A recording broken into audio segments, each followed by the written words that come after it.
Good morning, good afternoon, and good evening, friends. We will start our law classes from today. As usual, the videos will be for 10 to 15 minutes. It will cover the most important highlights in every topic, and we'll try to cover all the sections as we go. My way of teaching is explain the concept very clearly, as you could have seen in my videos on the accounting side.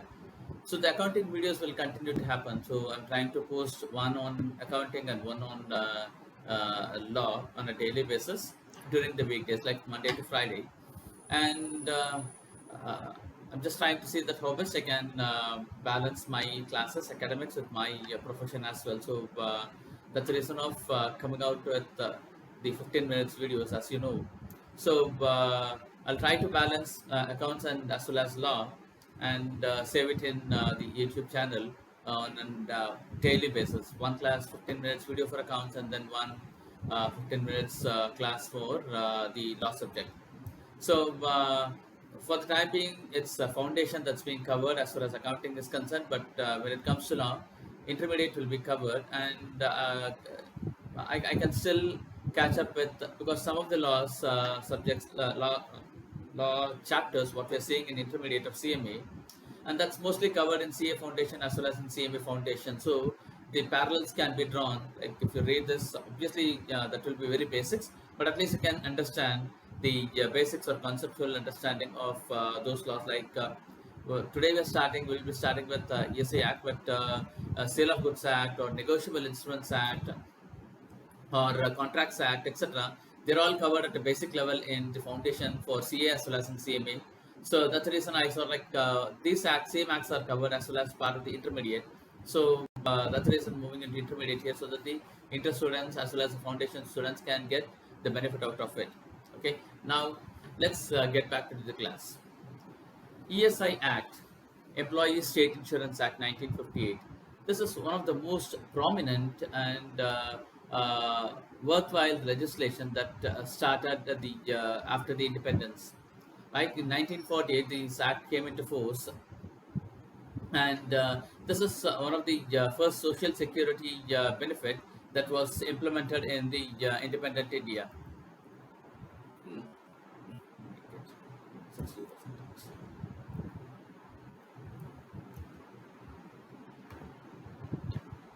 This is better now. Yeah, so the Employee State Insurance Act 1948 is the first major social security legislation that came in. And the main purpose of this legislation is to protect the employees from contingencies. Employees working in, it was started actually basically in the factories initially. So to protect the employees in contingencies such as illness, long-term sickness, and any other health-related risk due to the exposure of employment risk. You have to understand these words. The purpose of bringing this act is to safeguard the employees from illness, or long-term sickness, or any other health risk due to exposure to employment injury or occupational hazards. Right? The medical facilities are also made available to the legal dependents and the employees who are insured person. So and the most important thing is probably at foundation level you could have seen, or rather let me explain that. So the other acts such as other social security act, which we'll be seeing in the subsequent classes over the next after 2 or 3 weeks, Provident Fund Act or the Gratuity Act, etc., etc. They're all also social security measures, but Provident Fund Act ceases to exist after the employee retires or permanent disability or death of an employee, etc. And the money is refunded to the employee after the retirement, right? After the retirement or personal disablement, and pension will start coming in to certain years, and then the relationship between the employee and the employer is ceased to exist, right? So and in case of gratuity, once the employee retires from service or after completion of specified years of service, the gratuity is paid to the employee and or at the time of retirement. So, but post which there is no permanent benefit that's passed on to the employee because it's a gratuity is a gratuitous payment. Whereas in case of ESI, it is applicable even after the employee is retired from the services, right? Even after retirement of employee from the services, the employee continue to be covered by the ESI Act provisions. So the purpose of this act, you can see here, let me start highlighting. I don't want to use an Excel here for this time, but I want to use a highlighter here. The object of the act or the purpose of the act is to give certain benefits to employees in case of sickness, maternity, and employment injury, and to make provision to certain other matters and relations, right? Long-term sickness, etc., or hospitalization. We'll see that subsequently. And what is the applicability of the act?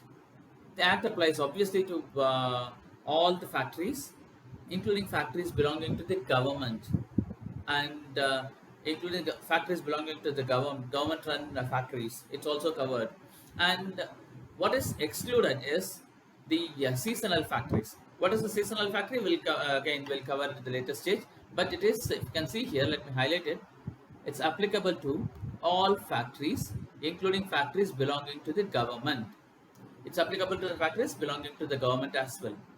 And the government, the appropriate government. What is an appropriate government? So appropriate government is if the factory is run by the state government. Sorry, if the factory is run by the central government, or if the factory or if the organization is such as like coal mines, oil fields, sorry, not coal mines, mines, oil fields, and railways, and any other government departments or government factories is concerned, the appropriate government is the central government. Rest of the cases, the appropriate government is the state government. Okay, so where the organization is run by the central government, like as I said, like railways or mines means coal mines, petroleum mines, etc., mines, and oil fields, and any other government factories or government departments, right, which is notified. So the appropriate authority is central government. Rest of the cases, the appropriate authority is state government. Okay, now who can say that the factory is covered by the act? The appropriate government, be it again, let's say that in this case, state government, right? The appropriate government, in consultation with the corporation, Employees State Insurance Corporation, the appropriate government may, in consultation with the corporation, and where the appropriate government is the state government, right? You have to see, if the appropriate government is the central government, then central government in consultation with the ESI corporation, or if the appropriate government is the state government, then in consultation with the corporation and also with the approval of the central government, after giving 1 month's notice to the of its intention of doing so by notification in the official gazette. Extend the provisions of this act to, or any of them to, any other establishment or classes of establishments, industrial, commercial, agriculture, or otherwise, agricultural or otherwise. So the appropriate government, in consultation with the corporation, that's in this case ESI, Employee State Insurance Corporation, notifying, after giving 1 month's notice of its intention of doing so by publishing it in the official gazette, extend the provisions of the act to any of them or to any establishment, that any establishments, be it industrial, commercial, agriculture, or otherwise, any other thing what is notified by the government, right? Any factory or establishment which is to which this act applies continue to be governed by this act, notwithstanding the number of employees. So suppose, for example, the there's an establishment which is covered because the number of employees, what is required by the law, the company has got so many employees during the middle of the year. But over a period of time, like during the year, the number of employees strength reduces to the minimum required by the act.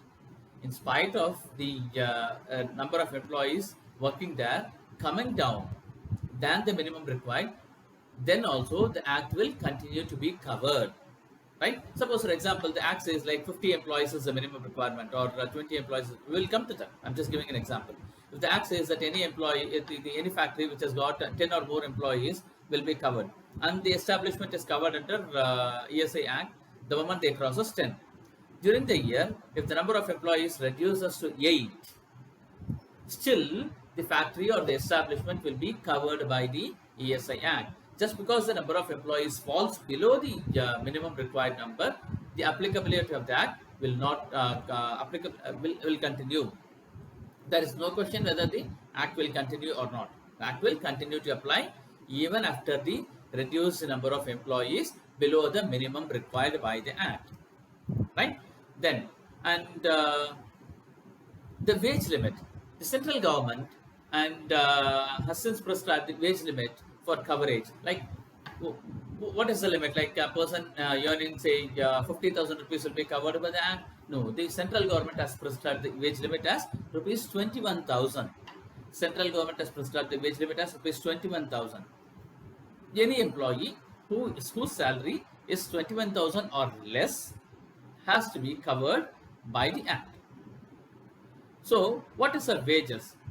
Wages is excluding overtime work, but includes all the other allowances, like excluding overtime work and excludes bonus also, or any other one-time payment, etc. that has been given, in one-time incentive that's been given. All those things has to be excluded, but includes all the other allowance like conveyance allowance, dearness allowance, house rent allowance, etc. etc. It includes all the allowances which is paid to the employee. So wages includes, wages cap is 21,000, and it includes all the allowance component of salary except overtime, bonus, and one-time incentives, etc. etc. Right? And what is it if employee is drawing say 21,000 rupees salary, say from April to September, and from 1st October the employee's salary changes to 22,000. So will the employee be removed from the ESI list? No. The employee will continue to be included into the ESI list till the end of the year. So once an employee is covered, even if after the employee crosses the minimum threshold salary or maximum threshold salary, the employee will continue to be covered by the act till the end of the year. Is that clear so far? So there are a couple of cases what we can actually refer to. Let me give an hint of this case. So the act provides like the what are all the type of establishments that has to be covered by the act. Like the act says that, again we will see that in later, but there is one classic example here: Employee State Insurance Corporation versus Premlal. It's a Kerala High Court case. Premlal, in this case, I'll say that the defendant is manufacturer of sweets. So the two questions that came in to the act is to the in front of the court is whether manufacturing of sweets is a factory. And second thing is the contention is like the Premlal was using LPG for frying or making of sweets, etc., etc.